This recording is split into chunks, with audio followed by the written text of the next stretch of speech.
welcome to Cross-Content Literacy Strategies. We're glad you're here with us today. My name is Rebecca Dawson-Webb, and I'm with the Demonstrated Success team.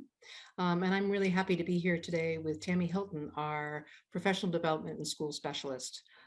Tammy has over 20 years of experience in secondary education and a particular passion for and expertise in literacy instruction. In case you're not familiar with our company, Demonstrated Success is a K-12 educational consulting company located on the Seacoast in Portsmouth, New Hampshire. We provide professional development in 3 key areas, as you can see on the screen here. And Tammy, I'm just going to say that there seems to be a cross between the 2 screens. Can you see that? Yeah, there's a I do not see that. It's always amazing what things can happen here, but there we go. We've got a clear screen. That's great. And terrific. So what you can see on the screen is that we offer professional development support in math and literacy. We tiered instruction, collaborative coaching, curriculum development, data to inform instruction around effective data teams, balanced assessments, MTSS, and school improvement and culture, things like strategic planning, positive culture and climate, and growth-focused leadership in some of the school districts that we've worked with in New Hampshire. We are also currently contracted with the New Hampshire Department of Education to support all New Hampshire educators through our data coaching program, and also some select schools in our school improvement program. Today, we hope that you will get a better sense of the kind of support we offer through webinars like this. But first, I want to go over some webinar logistics. You are all on mute. It's just the nature of a webinar. So if you'd like to ask a question, and we certainly invite you to, encourage you to, please do so by entering your questions in the Q&A section down at the bottom of your Zoom screen. If you have other kinds of information that you'd like to share with everyone, you can enter that in the chat section. And I wanted to let you know that you will receive an email within 48 hours with a link to your professional development certificate for today's webinar, a video of this webinar, a link to a video for this webinar, and the PowerPoint presentation and any other resources that we're going to share with you. And then here's the agenda for today's workshop. We're covering literacy strategies for any content area. So Tammy's going to be talking about comprehension, fluency, annotation, writing, and vocabulary. And then there'll be a conclusion, a wrap up. And Tammy's going to sort of revisit this agenda throughout the presentation. Now I'm going to go off screen and hand things over to Tammy. Thanks so much. Hey everyone, so I am so excited to be here with you today. We do have a lot to cover in a short amount of time. So I am going to turn my camera off so it's less distracting, and we are going to jump in and begin. All right, so the first thing we're going to talk about is comprehension. And so there is a difference between word recognition and understanding written words. And this is why secondary students will often be able to read very fluently out loud, but then they don't understand anything that they've read, right? We've all had this student that can read this entire passage or chapter, whatever, beautifully, and then you get to the end, you say, so what's going on in here? And they just are not sure. Comprehension occurs when words on a page have meaning. And so the reason why the kids are having a hard time with that is because they're just not making the meaning. And so I've linked you to a quote down at the bottom by Kelly Gallagher. And if you haven't heard of him, he is fantastic. He is a high school English teacher. He's done a lot of work with Penny Kittle, who's also a high school English teacher. And he had this quote in a article where he said reading is like baseball, and he was basing that on a baseball study that was done. So what happened was researchers tested junior high students who were either good or poor readers as measured by a standard reading test, who were also knowledgeable or not about the game of baseball.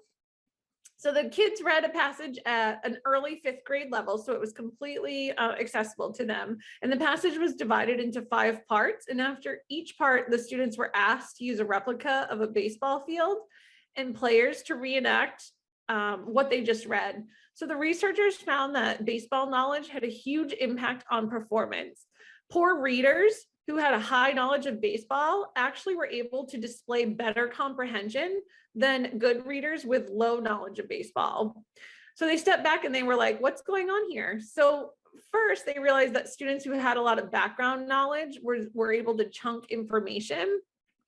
And then because they were able to chunk that information quickly, they had all this free space in their working memory that they could devote to recreating the plays and doing that verbal explanation. Without being able to chunk all that information, the students who had little baseball knowledge, even though they were really good readers, they didn't have enough space in their working memory to simultaneously remember all the actions, keep them in order, and do the reenactments at the same time. And then a similar study was done with college students about basketball, and the same results occurred. Those who had more information about basketball in general retained more of the information better, regardless of what type of reader they were. So what does this say about cognitive research? This tells us that background knowledge is very, very important with comprehension, as is vocabulary. And comprehension and background knowledge can improve thinking, working memory, things like that. And the thinking to acting, that's kind of like, if you've already memorized 5 + 5 is 10, you don't need to draw out all of the lines and then count them. So how do we make really good, strong readers at the high school level? So the first thing we want to do is we want to activate that background knowledge. We want to prime their cognitive pump, so to speak, to recall relevant or prior information, experiences from that long-term memory and to construct meaning. We want to help students infer, where they can bring together what is spoken and written in the text and what is unspoken and what they already know about it. We want to help them monitor and clarify. So we want to help them think about what they're reading, both during and after as well, and the purpose behind it. We want to help them question. So we want to engage them in dialogues with the texts and the authors and each other. And they could also do some self-questioning as well. We want to help them search and select. So they might go back and try to find accurate or appropriate information, to define words, to clarify misunderstandings, to solve problems, etc. We want to help them be able to summarize, basically going back over it in their own words. We want them to also be able to visualize and organize it, so creating that mental image. And then we want them to be able to determine importance, so sorting through a process, navigating their way through for comprehension purposes. So how do we activate background knowledge? In 2019, there was a study published in Psychological Science magazine where researchers discovered that if students are unfamiliar with 59% of the terms on a specific topic, then they're not going to be able to understand it, that their understanding is going to be compromised. So these are some different ways that you could really help build that. So one is called Mind the Gap. So you have to sort of remember that you might be an expert on whatever content area you teach. For example, it might be the Civil War and history, but students represent a wide variety of backgrounds in that. So we sometimes assume, I think as high school teachers, that they have all this knowledge or these experiences, and then that often leads to, comprehension struggles because they don't. We want to help them identify common terms in a topic. So asking themselves, what's the main idea? What can I connect? What do they need to be able to connect? So for example, what else should they know about something? So maybe it's Pangea. Maybe they need to know in science that Pangea was Earth's first continent, or what tectonic plates are, before they can start understanding the complexities behind earthquakes or earth formation or something like that. And then Write the Room is another way to gauge prior knowledge by taping up posters around your room. And then on each one, you might write a word or a phrase related to your topic. And as students enter, you could have them move from poster to poster, writing something they know about the word or phrase. And so in other words, they've written the room. And you could use stickies for this also if you wanted to have multiple classes do this across your content area day. Here is a visual of some different content area examples. So we have reading here, where they might question before, during, and after. You might have students share an experience that they've had or relate it to a culture such as Cinderella with many different cultures. You know, if you can take something that they're hopefully familiar with, like the story of Cinderella, and bring it into cultures and things being discussed in the text, that might be helpful. In math, you would also want to do that questioning throughout. You could have them think about using math strategies with new concepts. And the picture here on the right demonstrates how they might do that. And then there's a science one down here as well. And like Rebecca said, you will be getting copies of this presentation, so you can go back and view it and look at these things a little bit more in depth. So then reciprocal teaching is another great strategy for comprehension. It can be done across grade levels, across content areas. What's really great about it is that it brings in a lot of those reading strategies of the predicting, the clarifying, the questioning, and summarizing all into one. So here's how this works. If you're not familiar, students are going to be placed in small groups and you're going to assign them a specific role. So I've put some examples here. You might have one just focused on summarizing, one leading the discussion, one working on questions, and one being a predictor. Then they're going to read the text. They're going to stop at the end of paragraphs or sections or chapters, whatever it is they're reading, to use and discuss their roles. And then you're going to have them rotate roles every chapter or section so that each student gets a chance to take on each role. And depending on your content area or the type of text you have, you can change up some of these roles. So you may want, knowing that vocabulary is also really important for students to comprehend and understand. You might want somebody to be a vocabulary analyzer, or you might want someone focused on numbers and statistics and be sort of a numbers and stats director. So you could feel free to change these up as you felt would fit your kids. Then there's SQ3R, which stands for scan, question, read, recite, and review. And so they're reading actively and with purpose and intention in the strategy. So in the scanning part, they're looking at the title, the text features, they're orienting themselves to the subject and the bolded words. Then in the question part, they're taking the headings or subheadings and they're writing down as many questions as they can think of based on what they're seeing there. More questions lead to more comprehension. Then they're going to read the sections and, continue to jot questions if they come up. Then they're going to go back after each section and they're going to see if they can answer any questions at that point. And then once they've gone through the whole thing, they're going to sort of review everything, including the subheadings, and say to themselves, does this make sense now? Were all my questions answered? Do I need to go back and reread and clarify for meaning?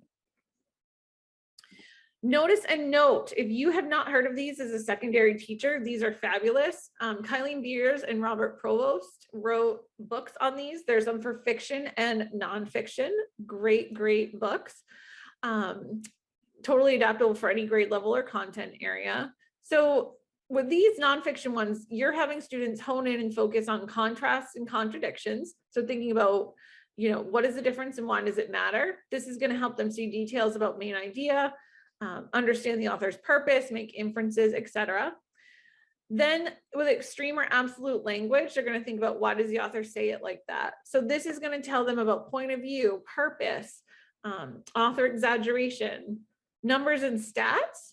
Questioning those is going to help them make a comparison, see details, find facts, recognize evidence, etc. Quoted words. The answer to this question is going to help them think about author's point of view, about bias, about conclusions, perspectives, generalizations, etc. And then word gaps are going to help them focus on the vocabulary. So is this something technical like the experts would only say? Are there clues in the sentences that can help me understand what's going on here? Things like that. So these are great strategies or purposes to give students as they read. And then when they get to the end, they want to think about what surprised me, what does the author think I already know, and what challenges changed or confirmed about what I already knew. And so this could be a class discussion, this could be some writing, you could switch this up, but these are really great ways for them to digress the nonfiction information.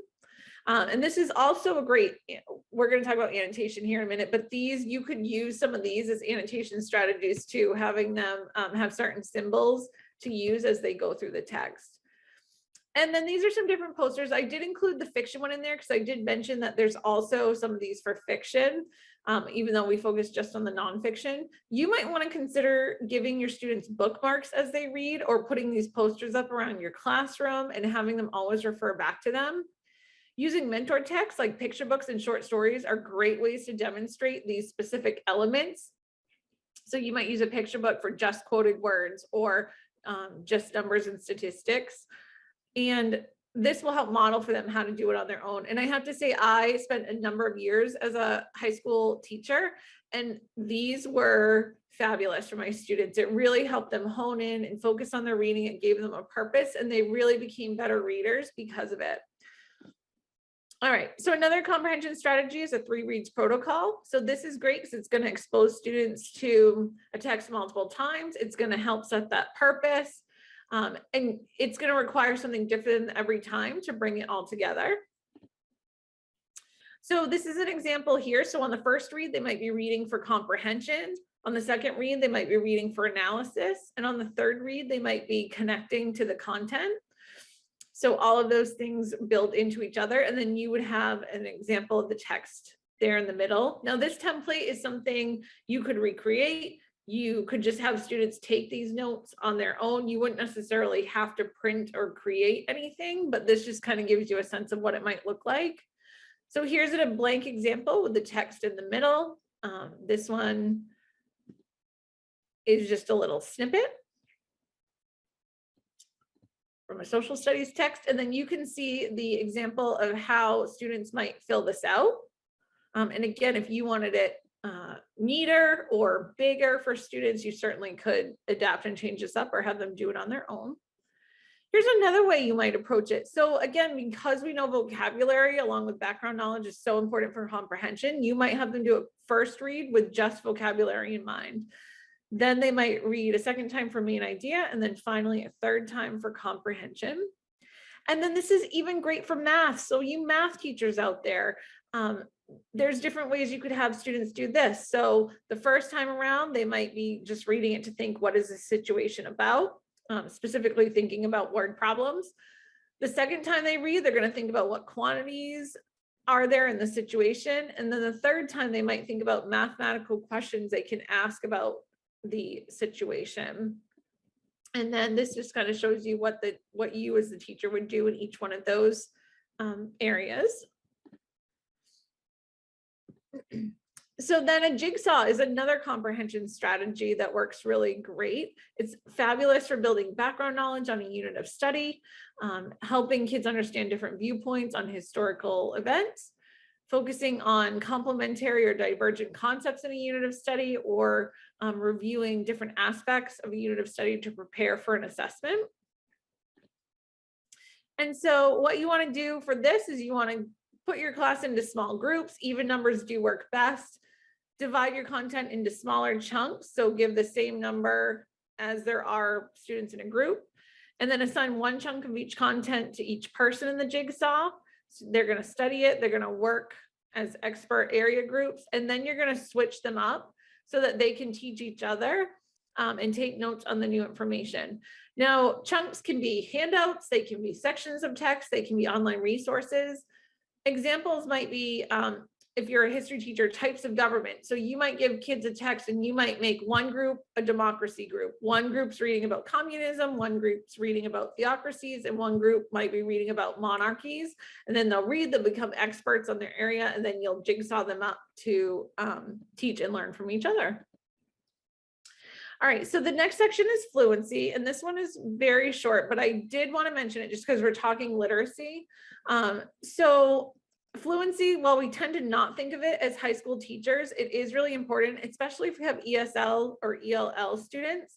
So we want to make sure that texts are at students' reading level. Oftentimes the texts we are giving students, whether they're books in English class or textbooks, are not necessarily at the levels that they can read. So they're already automatically inaccessible for them. And they have to work really hard on the vocabulary just to try to get more understanding out of it. So if at all possible, you do want to try to make it at their reading level. Read Wordify, which you'll have a link to here when you get the presentation, which is why it's in blue, is great. You can actually copy and paste any type of text into this and it will simplify it for kids. So it's fantastic. Also, you do not, you want to read out loud to students. So you want to model good fluency. You want to point out things that you want them to notice. Audiobooks are also really great to play in the classroom or give students access to.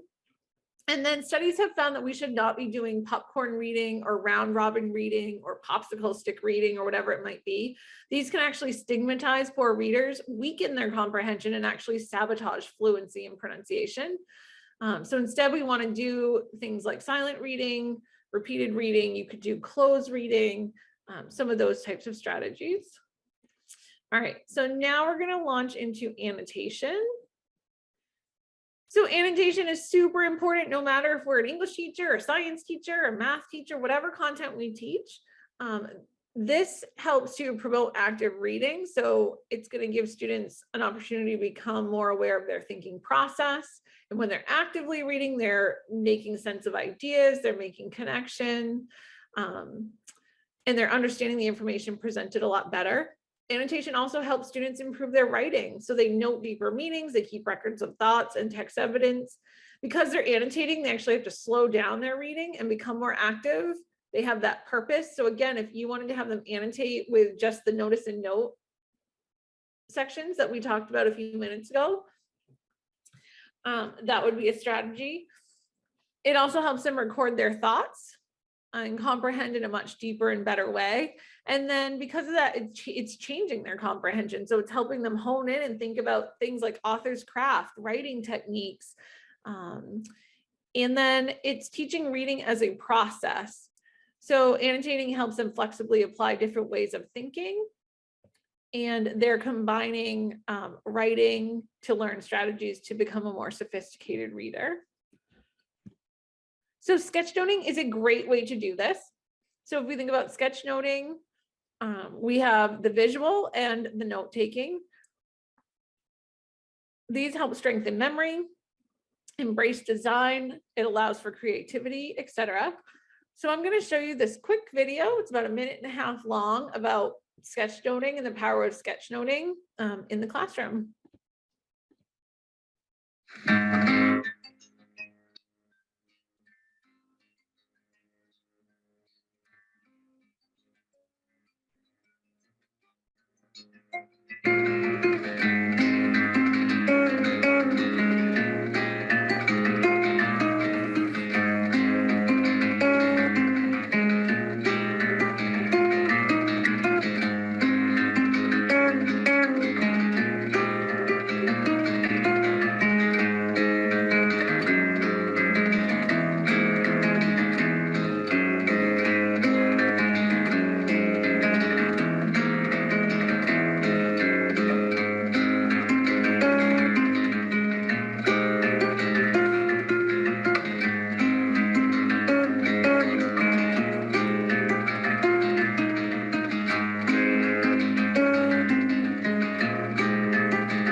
Right. And what I love about that video is that they were using sketchnoting as a tool. If you haven't heard of the book Ink and Ideas by Tanny McGregor, who I referenced on the previous slide, that is a great professional book to do. I've done some book groups around that with staff in different districts. And sketchnoting really can make a big difference for students in their comprehension, in their annotation skills, all of those things. So some tips for this. I know you want to start slowly with kids. You want to get comfortable with your own sketchnoting so that you can really model what this might look like for students, and then deliberately incorporate opportunities for them to try doodling and sketchnoting as part of the lesson. You want to make it fun and stress-free. So assure them that they're not going to be graded on their drawings. You know, it's more about the meaning and the constructs and the effort that they're putting into it. You could give them really fun, colorful notebooks or, you know, highlighters or markers or things. I've linked you to some more information on this at the end. Kathy Schrock's guide to everything site is great. There's a brain doodle site that is great. You also want to expect pushback from students, especially these high school students. Oftentimes students want to stick with sort of the tried and true. They also don't want to try anything risky at this point because it could be embarrassing. And some of them just aren't used to freedom, right? Like they're so used to us telling them exactly what to do and what to write and how to do it that sometimes it can be a little scary for them. I know when I used to have my high school kids do this, or I would ask them to sketch note, at first they looked at me like I was crazy, as though I had asked them to just recite the entire Shakespeare play in front of the entire class, you know, naked or whatever. It was just crazy. Or they would say things like, I don't know what to draw, or I'm not artistic. But the more that they got used to it and the more we practiced it and the less, you know, sort of cumbersome it seemed, the more they came around. And then again, provide those real-time opportunities for them. Let them do it during your lectures, during class discussions. They make great formative assessments as well. So if you're looking for a fun formative assessment, this is it. Collaborative annotations.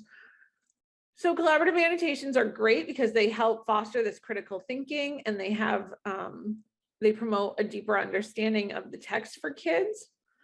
And so what this might look like is it's a shared text among students. They all annotate the same text. They build their annotations off each other.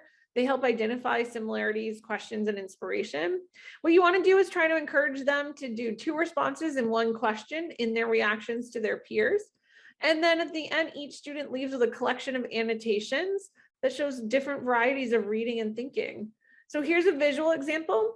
One thing I do want to note on this is that you'll notice the different colors of pens. When I had students do this in my high school class, that is one thing I would definitely encourage, is that they used different colors for their annotations so that I knew who wrote what. Like I knew, you know, Sarah might have had the purple pen and Jack might have had the blue pen or whatever. So I could see, but also it helped them to sort of compartmentalize, and visually it just appealed better.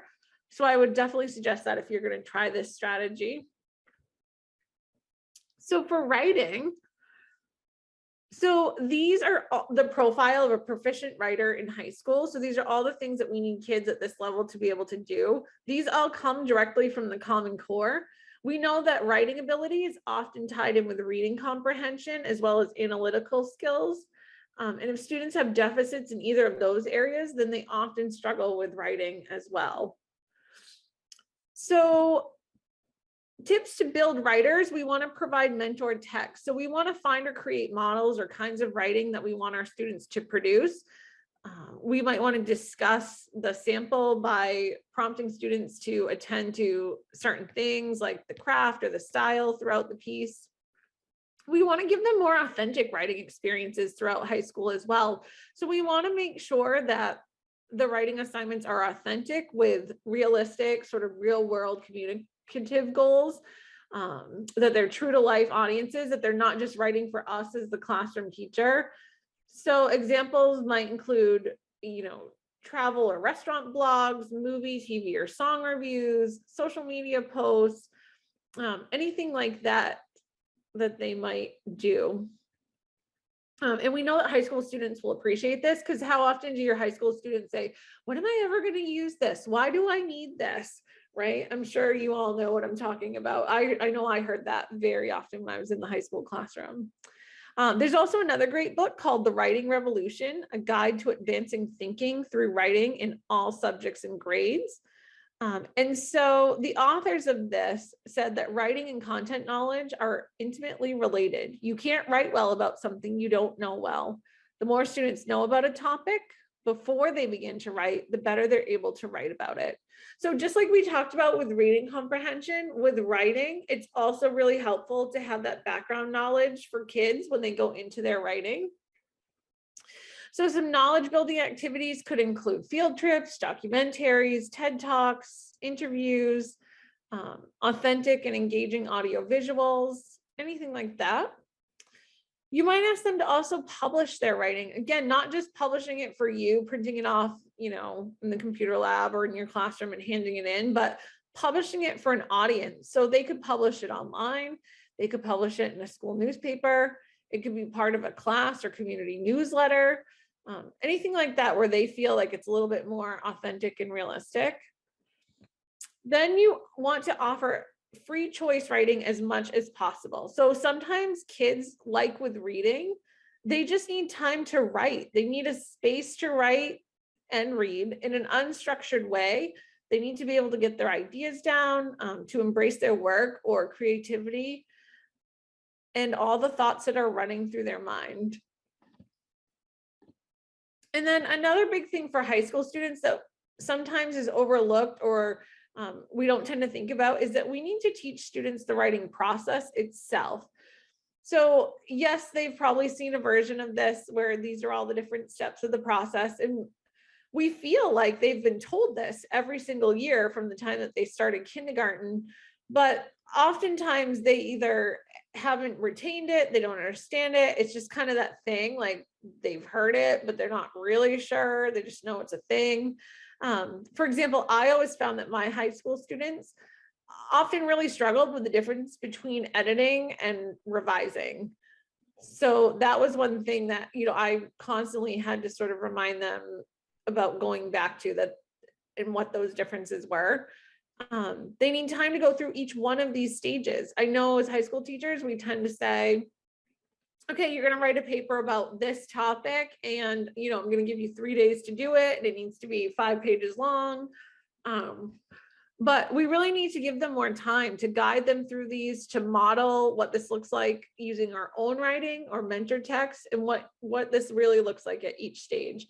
And then Donald Murray, who is big in writing, he talked about process versus product, and he's written a number of books also, if you're not familiar with him, but he defined this idea as being the difference between internal and external revision. So revision in order to clarify meaning for oneself versus revising in order to clarify meaning for a reader. And then acronyms. Acronyms are so fun. We know kids love acronyms, right? So these are just some different acronyms that you might use in your class to help students strengthen their writing and think about writing. So with RAFT, they're thinking about the role. So who is the writer, the audience, who are they writing to or for? What's the format? Are they writing to persuade? Are they writing to entertain, to inform, to describe? What's the topic they're writing about? And then using strong verbs. So what exactly are they trying to do in this piece? And what words might be good to really get that point or that feeling or meaning across? Race, they want to restate the question, answer the question, cite the evidence, and explain what it means. So this would be more of like an informational writing. Scope that you see here is really great for proofreading. So if that's the skill that you want to focus on, these are things that you can guide them to for that. But all different acronyms, and there's 10 million more out there for sure.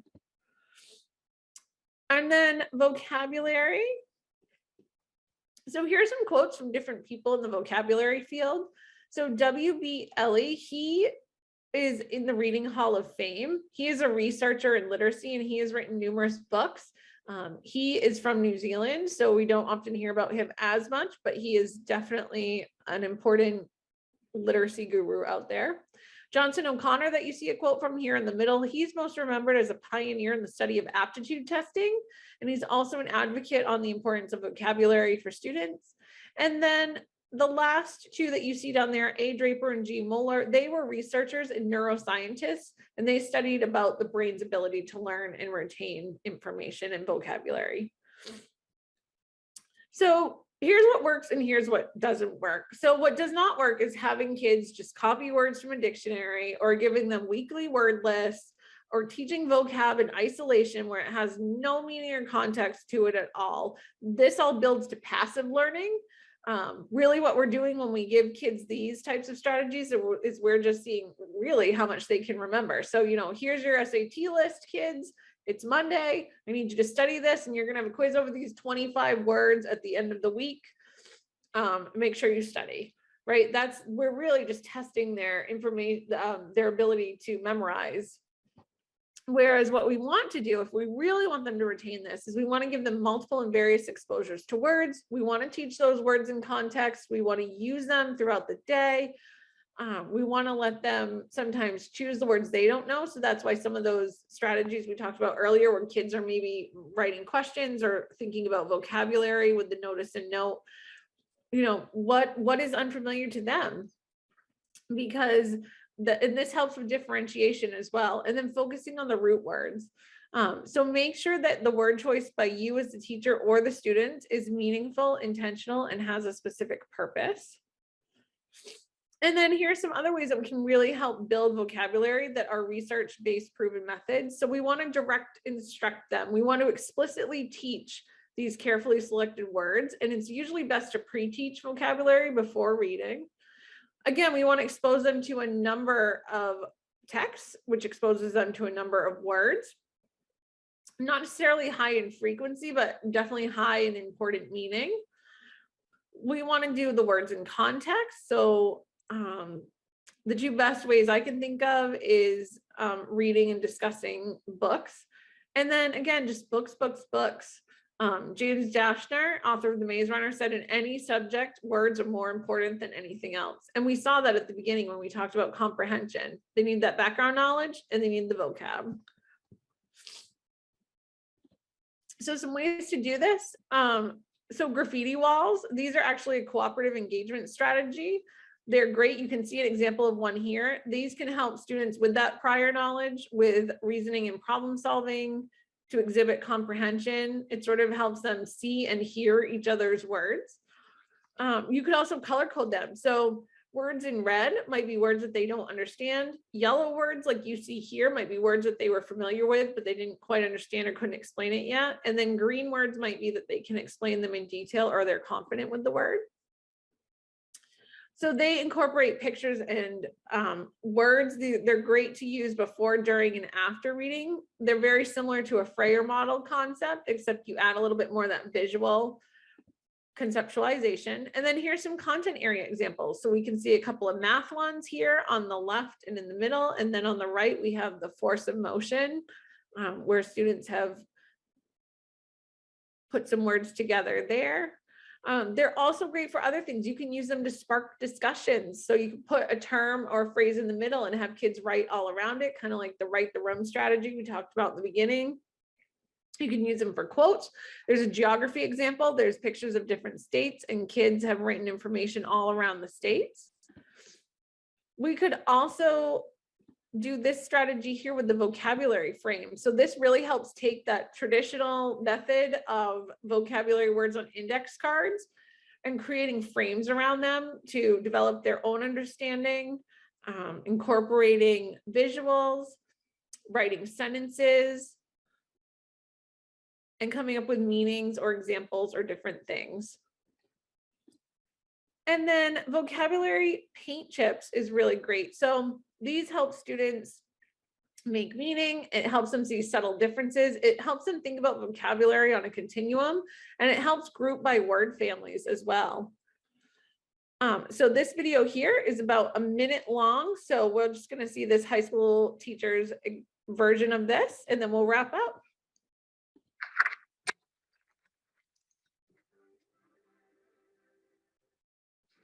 There are lots of ways that teachers can approach teaching vocabulary. I have new vocabulary cards because in every unit, I will give them conceptual vocabulary words. All right, so I'm going to send these around. Take one that you want. I've discovered that in order for students to really engage in the literacy around a concept, in order to write about it, talk about it, read about it, they have to have language about it.